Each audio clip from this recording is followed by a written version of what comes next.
Andrei Chikatilo nació el 16 de octubre de 1936 en Yablochnoye, una aldea de la Ucrania soviética.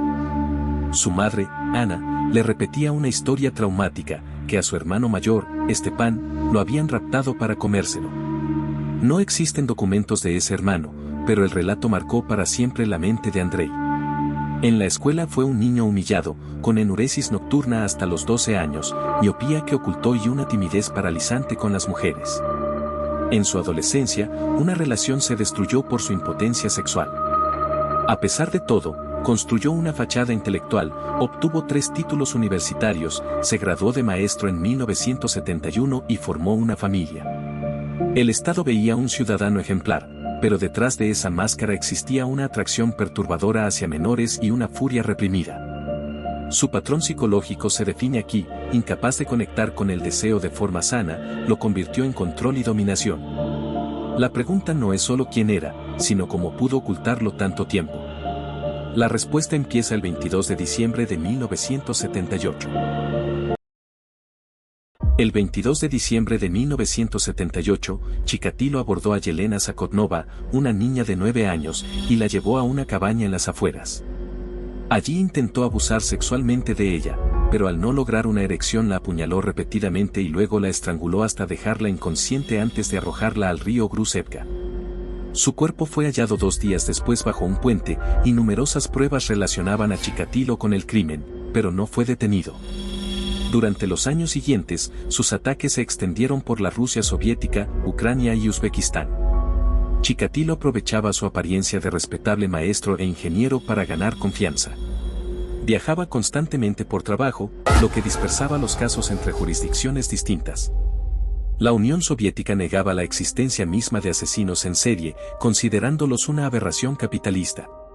Nadie conectaba los puntos porque el sistema no permitía ver el panorama completo. Operaba dentro de la ceguera que el régimen mismo le proporcionaba, pero su sed de control no cesaba, y la lista de víctimas comenzó a crecer de manera escalofriante. Chikatilo llevaba una doble vida perfectamente calculada. De lunes a viernes era Andrei Romanovich, el hombre de 3 títulos universitarios, ingeniería, marxismo-leninismo y lengua rusa. Padre de familia, esposo, ciudadano ejemplar en una sociedad que premiaba la apariencia. Pero esa fachada ocultaba una mente obsesionada con el dominio ajeno.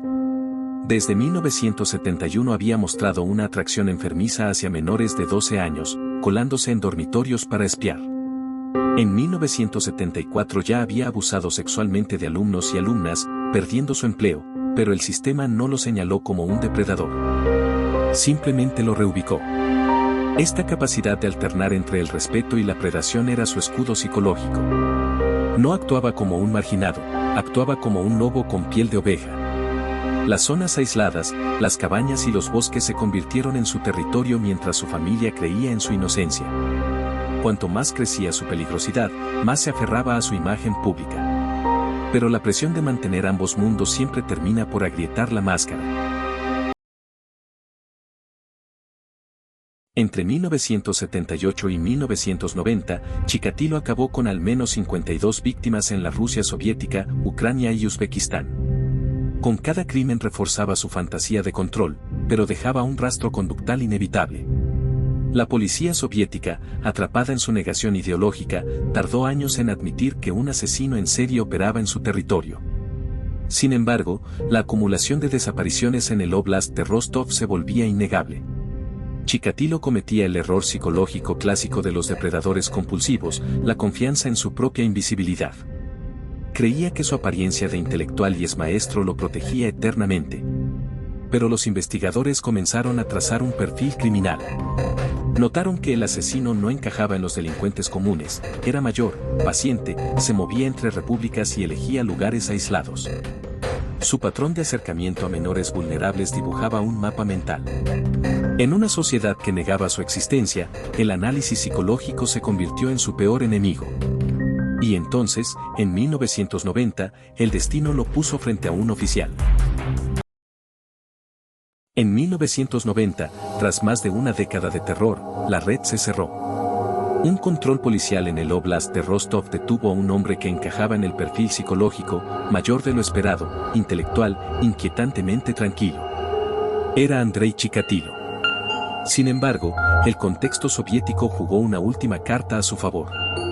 Durante años, la confusión entre jurisdicciones y la negativa a aceptar un asesino en serie habían diluido las evidencias.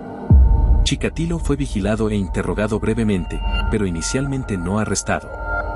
La arrogancia del sistema, que antes lo había protegido, ahora le daba una falsa sensación de seguridad. Psicológicamente, este momento es clave. El depredador creyó que había engañado una vez más a la autoridad. Pero los investigadores ya habían cruzado una línea mental. Dejaron de buscar un delincuente común y empezaron a entender que enfrentaban a un hombre cuya violencia era una compensación por décadas de humillación e impotencia. Su fachada de ciudadano ejemplar ya no era un escudo, era una señal de alerta. Lo observaron sin que él lo supiera, esperando el error final. Andrei Chikatilo fue finalmente arrestado en 1990. Durante el interrogatorio, su necesidad de control encontró una válvula inesperada, la confesión misma. Relató 56 asesinatos, un número que horrorizó incluso a los investigadores más curtidos. En abril de 1992 fue juzgado por 53 de ellos, y en octubre de ese mismo año condenado por 52 muertes. La Corte Suprema de Rusia revisó el caso, pero la sentencia se mantuvo. Fue ejecutado el 14 de febrero de 1994 en Novocherkassk. El ensayo criminológico final es demoledor. Chikatilo no fue un genio del mal, sino un producto de la negación. La Unión Soviética creó el caldo de cultivo perfecto al preferir la apariencia sobre la realidad. Un maestro con 3 títulos no podía ser un monstruo, pensaron.